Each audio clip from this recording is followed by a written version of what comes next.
창세기 45장 16절에서 28절 말씀.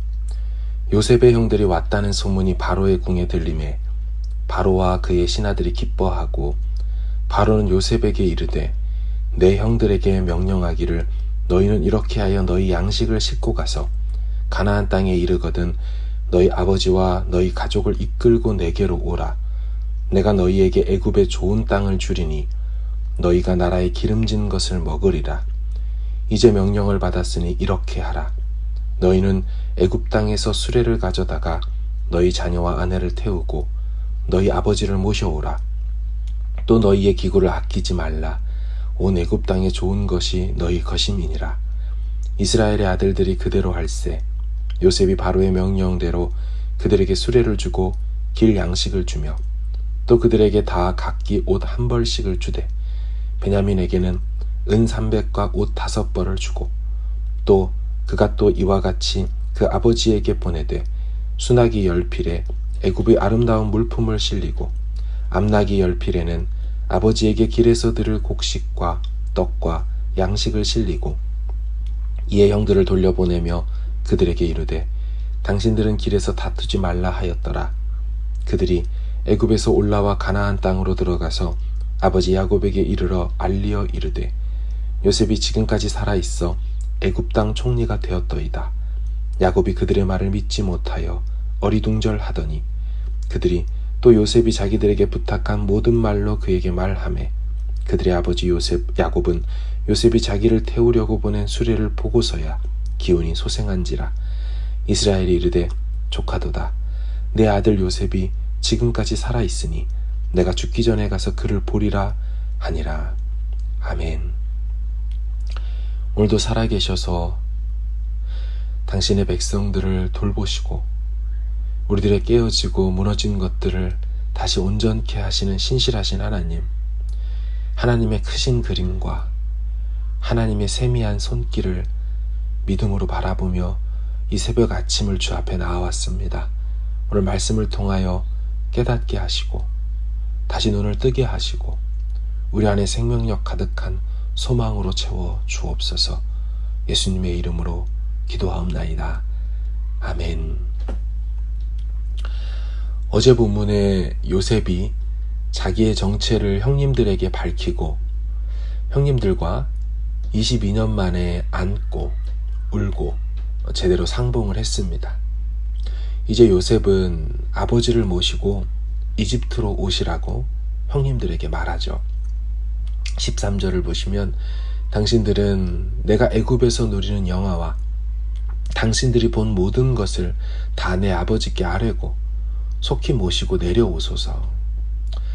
그런데 야곱 가족의 이집트 이동은 단순히 방문이 아니고 여행이 아니었습니다. 아시는 것처럼 완전한 이주, 나아가 아예 이민이 되었습니다. 사실 야곱 가족은 가나안 땅 헤브론에 살고 있었습니다. 그렇기에 아들 요셉이 살아있다는 소식을 듣고 만나러 가는 것은 방문 목적입니다. 왜냐하면 남의 나라고 완전한 타문화 아닙니까? 언어도 다르지요. 요셉이 이집트 말을 했기에 형님들이 전혀 요셉인지 알아보지 못하지 않았습니까? 다른 나라입니다. 그런데 아시는 것처럼 이 방문은 이민이 되었습니다. 왜 이민이 되었을까요? 오늘 본문을 보면 요셉이 이주하시라고, 요셉이 말하길 여기 이민 와서 살라고 하지 않았습니다. 요셉은 형님들에게 그저 아버지를 모시고 와 달라는 정도의 얘기만 했을 뿐입니다.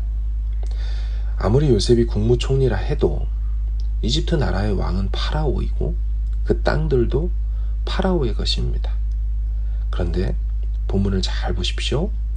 요셉의 형들이 왔다는 소문이 바로의 궁에 들림에 바로와 그의 신하들이 기뻐하고 바로는 요셉에게 이르되 네 형들에게 말하기를 너희는 이렇게 하여라. 너희 아버지와 너희 가족을 이끌고 내게로 오라. 내가 너희에게 애굽의 좋은 땅을 주리니 너희가 나라의 기름진 것을 먹으리라. 이제 명령을 받았으니 이렇게 하라.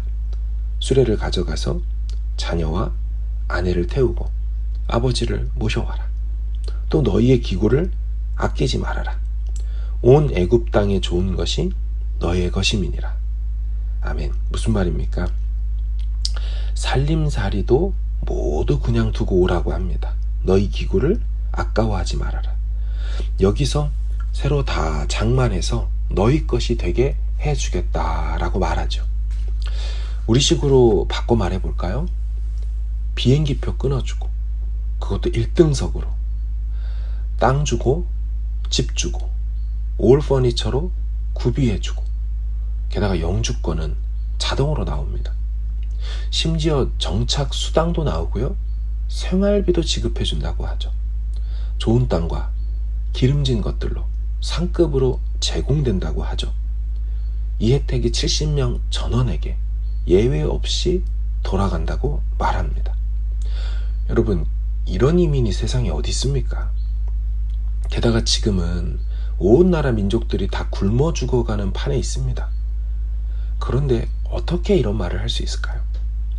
뉴질랜드에서 한때 이민 장려 정책을 했어도 이 정도는 아니었죠. 영주권을 지금보다 잘 주는 때가 있었을 수 있어도 비행기를 보내주고 오시면 집 주고 차 주고 땅 주던 시절은 없었습니다. 다른 어떤 나라들도 그렇습니다. 제가 무슨 말씀을 드리려는지 아시겠죠? 지금 이 모든 것을 요셉이 주관하는 게 아니라는 거예요. 요셉이 바로에게 자기 집안 사정이 그렇다고 말한 적이 없습니다. 오히려 비극적이고 수치스러운 가정사를 요셉이 밝힐 이유도 없습니다. 그저 바로와 신하가 소문 듣고 자기들끼리 기뻐하며 70명 가족 전체 이민 정책에 여야를 가리지 않고 만장일치로 합의하여 초청하기로 했다는 것입니다. 우린 다 압니다. 비용을 자비로 본인들이 다 내고 이집트까지 와서 곡식 받아가는 것도 좀처럼 쉽지 않다는 것을 알고 있습니다. 그런데 이 모든 이민, 이주, 정착까지를 누가 주도하고 계시는 겁니까? 여호와 하나님이 배후에서 주도하고 계시죠. 우리는 창세기만이 아니라 출애굽기, 그 이후인 여호수아 시대까지도 다 성경통에 알고 있습니다. 결국 한 나라 왕과 신하들의 마음을 기쁘게 함으로 야곱의 70명 가족들이 이주하여 정착했고요. 430년이 지나 다시 가나안, 약속의 땅, 조상 아브라함에게 주신다고 했던 땅으로 다시 돌아가게 하실 것을 우리는 압니다. 이집트의 고센 땅은 민족 태동의 배양지였죠. 나중에 보니 하나님 나라의 인큐베이터였습니다. 지금 이 큰 그림의 스케치를 하나님께서 이집트 왕의 마음을 붙들고 그리고 계시는 겁니다. 요셉의 생각과 주어진 권한으로는 아버지를 배웠고 풍성한 곡식을 제공하는 수준까지가 다입니다.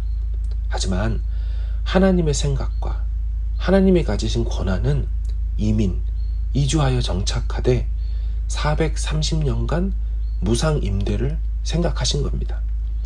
사랑하는 여러분, 우리 스케일과 하나님 스케일은 다르죠. 우리가 그리는 우리 가정에 대한 그림과 하나님이 우리 가문을 향해 그리시는 화폭의 크기는 크기와 수준이 다릅니다. 다 아시는 예화처럼 아빠와 함께 간 캔디샵에서 가장 많은 캔디를 가지고 올 수 있는 방법은 내 손으로 쥐는 것이 아니라 아빠 손으로 쥐어서 제게 달라고 하는 것이죠. 아빠가 보시기에 좋은 것으로 제게 주세요. 이렇게 말하는 것이 마트에서 가장 좋고 가장 나에게 필요한 것들을 채울 수 있는 방법 아니겠습니까? 마지막으로 이 하나님 여호와의 크신 오른손과 그분이 그리시는 큰 그림을 신뢰하면서 동시에 우리 편에서 해야 하는 것이 있습니다. 무엇일까요? 오늘 본문을 보면 바로가 명령한 것 외에 요셉이 임의로 자기 권한 안에서 하고 있는 행동 하나가 있죠. 21절 22절을 보시면 이스라엘의 아들들이 그대로 할세 요셉이 바로의 명령대로 그들에게 수레를 주고 길 양식을 주며 또 그들에게 다 각기 옷 한 벌씩을 주되. 잘 보시면 수레를 주고 양식을 주는 것은 바로의 명령이었습니다. 하지만 옷을 챙겨주는 것은 요셉의 특별 지시입니다.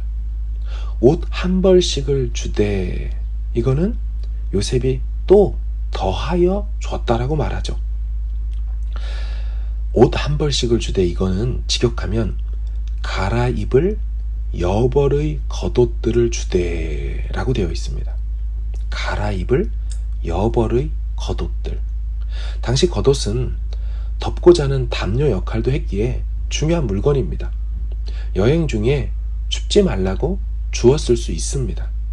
그러나 우리는 창세기 요셉 스토리에서 옷이라는 용어가 매 순간 중요한 상징적 의미를 지닌다는 것을 알고 있습니다. 지금 요셉이 무엇을 하고 있습니까? 자신의 옷을 벗겼던 형들에게 옷을 선물하고 있습니다. 그것도 갈아입을 수 있는 새 옷들입니다.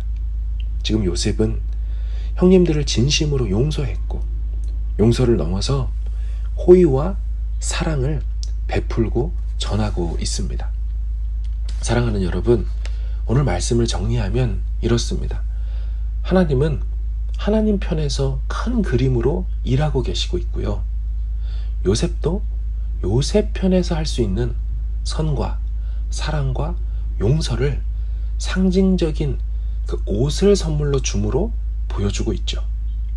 하나님의 크고 의로우신 손과 하나님이 그리시는 큰 그림을 믿음으로 바라보며 우리는 오늘 우리에게 주어진, 또 하나님 요구하시는 그 선함, 사랑, 용서를 다할 수 있기를 소망합니다.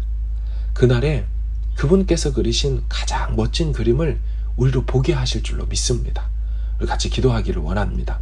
하나님, 요셉도 차마 생각하지 못했던 이주와 정착 이민, 그 단순한 이주 정착 이민이 아니라 430년 뒤를 보게 하시고 그 뒤에 40년의 광야 생활, 또 그리고 가나안 땅에 들어가 12지파에게 땅을 나눠주시면서 조상 아브라함에게 약속하신 것을 이루시는 하나님의 큰 그림의 출발을 우리로 보게 하셨습니다. 하나님은 변함없이 요셉 가족의 죄악됨과 별개로 하나님은 하신 그 약속을, 그 은혜의 언약을 성취해 가십니다. 하나님, 우리는 이 하나님 바라보고 믿으며 우리가 할 수 있는 우리 상황 속에서의 최선을 다할 수 있도록 끝까지 용서하고 끝까지 기회를 한 번 더 주고 다시 한번 품에 안고 그렇게 베풀 수 있는, 그렇게 내 옷을 빼앗아간 형들에게 그렇게 옷을 내어줄 수 있는 그리스도의 그 사랑을 실천함으로 언제나 선을 다하는 우리가 되게 해달라고, 하나님 바라보고 우리는 할 수 있는 것을 하게 해달라고, 우리 이런 기도 제목으로 가지고 나오신 기도 제목, 그 모든 상황에서 이 원리를 적용하며 그렇게 이 땅에서 요셉처럼 살아갈 수 있기를 바랍니다. 우리 같이 함께 기도하도록 하겠습니다. 기도합니다.